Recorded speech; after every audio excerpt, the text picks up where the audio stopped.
kepada sahabat solehah. Izin Ustadz untuk setelah ini kita sesi Q&A, tanya jawab Ustadz. Sahabat solehah, kemarin kita sudah kumpulkan pertanyaannya via Instagram, mungkin sudah beberapa sudah mengirimkan. Kami akan membacakan pertanyaan yang telah sahabat-sahabat solehah kirimkan di platform Instagram.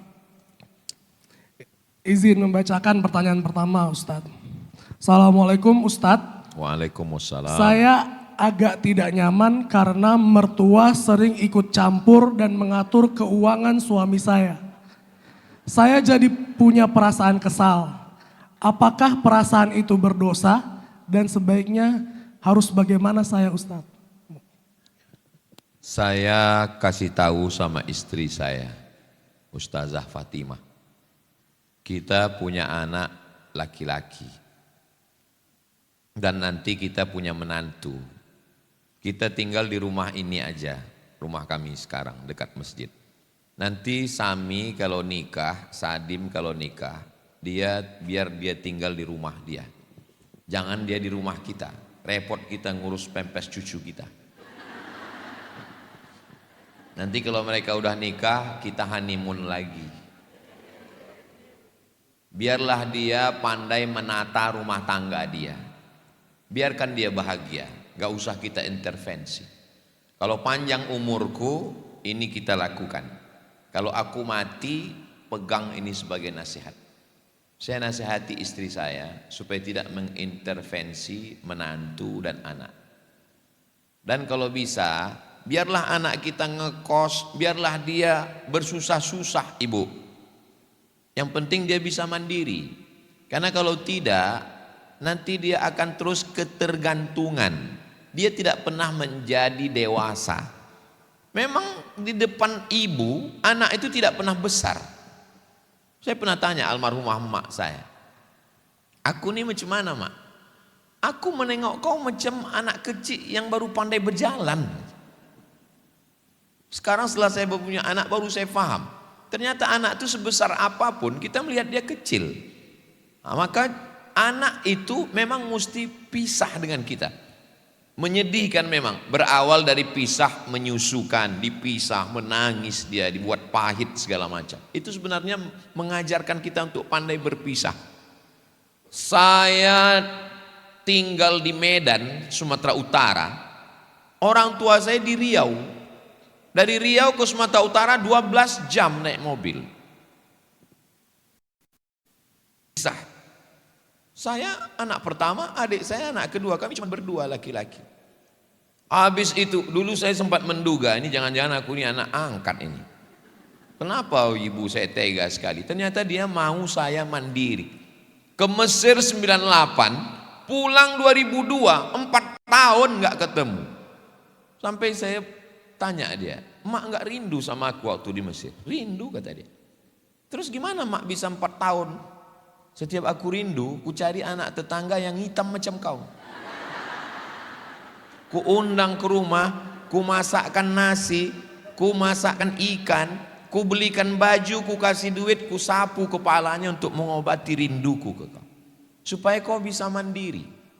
Jadi tolong bagi mertua-mertua, biarkanlah anak kita ini bahagia. Adapun nasihat, oke, kamu jangan boros, kamu jangan begini. Memang orang tua mesti kasih nasihat. Tapi kalau sampai mengintervensi, sampai kita mengambil alih tugas KPK, BPK dan Inspektorat Jenderal, ini anak kita ini tidak pernah mandiri. Khawatirnya, ini yang saya khawatirkan, mungkin mantu kita tidak ngelawan, tapi anak kita teraniaya. Anak kita laki-laki loh. Nanti tiba-tiba meninggal aja dia. Karena dia tertekan. Berapa banyak sekarang laki-laki yang tertekan karena perempuan. Memang nasib laki-laki begitulah.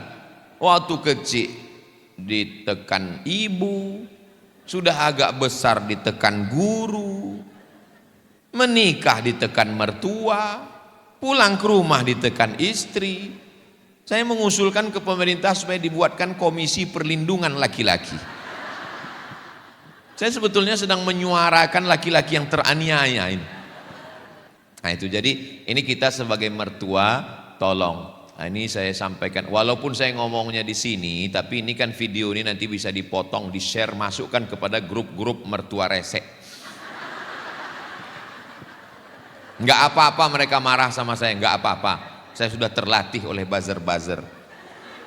Nah, adapun bagi menantu, maka menantu juga mesti sabar. Kenapa? Karena kamu ketemu dengan anaknya ini kan setelah kamu dewasa. Yang mengandungkan, melahirkan, meregang nyawa, membesarkan, tetes puluh keringat dan air mata. Kalau ibumu sayang kepadamu, itu biasa karena ibumu. Tapi ada ibu yang luar biasa. Anak yang dia lahirkan meregang nyawa, anak yang dia susukan, dia besarkan, dia sekolahkan. Berapa kali dia nggak ganti baju hari raya gara-gara sekolah anaknya ini. Setelah besar diberikannya ke kamu. Itulah mertua. Mertua ini luar biasa. Makanya ketika anak saya sedang gendong anak, sedang menyusukan, apa saya bilang? Ini anakmu, kau lahirkan, kau susukan, kau besarkan, malam kau bangun. Tapi nanti setelah dia kuliah, dia akan diambil orang lain.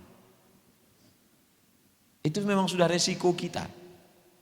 Itu memang sudah resiko kita sebagai orang tua. Maka bisa mendamaikan dua perempuan ini, antara mertua dengan menantu, itu sudah pawang yang luar biasa. Kalah pawang harimau dan pawang buaya. Bisa mempertemukan Tom and Jerry. Kita sama-sama berdoa antara ibu mertua dan dua-duanya sudah saya nasihati, mertua supaya jangan terlalu kencang gasnya, dan menantu pun supaya sayang kepada mertua karena dia sudah memberikan anak yang paling dia kasih, dia sayang untuk kita. Insya Allah dua manusia ini sama-sama baik, diridhai Allah. Kalau menantunya karena Allah, mertuanya juga karena Allah, mereka akan bertemu pada satu titik, mukhlishina lahuddin, sama-sama ikhlas karena Allah Subhanahu wa taala insyaallah. Amin. Demikian. Satu pertanyaan lagi Ustaz. Boleh? Ustadz, dulu saya aktif kegiatan dakwah sejak menikah dan punya balita. Ibadah saya tidak seaktif dulu. Waktu saya susah dibagi, apakah itu saya sudah tidak istiqomah Ustadz? Ini pertanyaan dari ibu muda.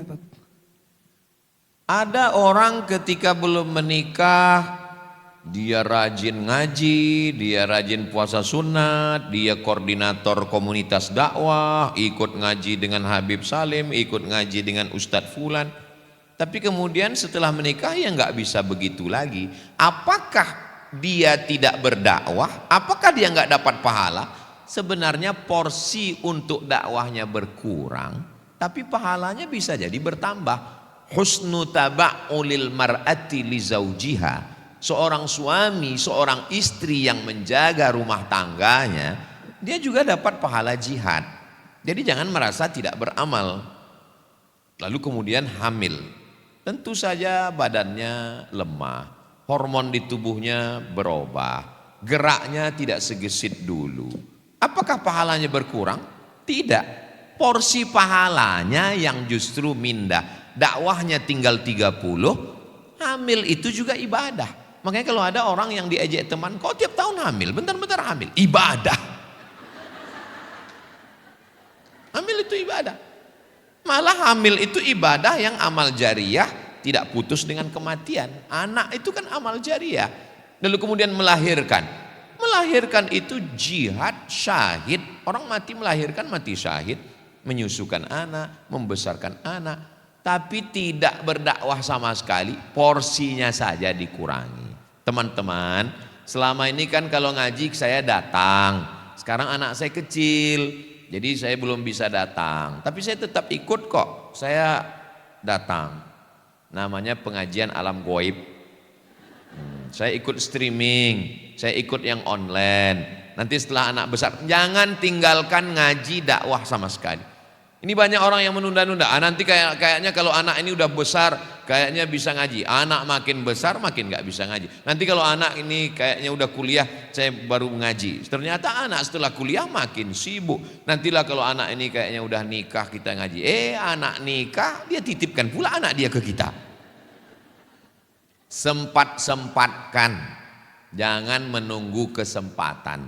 Cari sempat-sempatkan, porsinya berkurang. Silakan tetap menikah, tetap punya anak, tetap mengandung, tetap berkeluarga, porsinya yang ini yang sebelumnya 70 jadi 30, tapi dalam kebaikan. Mudah-mudahan kita semuanya istiqomah dalam kebaikan, insya Allah. Itu yang dapat saya sampaikan. Terima kasih segala perhatian, mohon maaf segala kesilapan. Sebagaimana saya biasanya pakai pantun penutup, menangkap puyuh Bukit Selasih. Thank you dan terima kasih. Wassalamualaikum warahmatullahi wabarakatuh.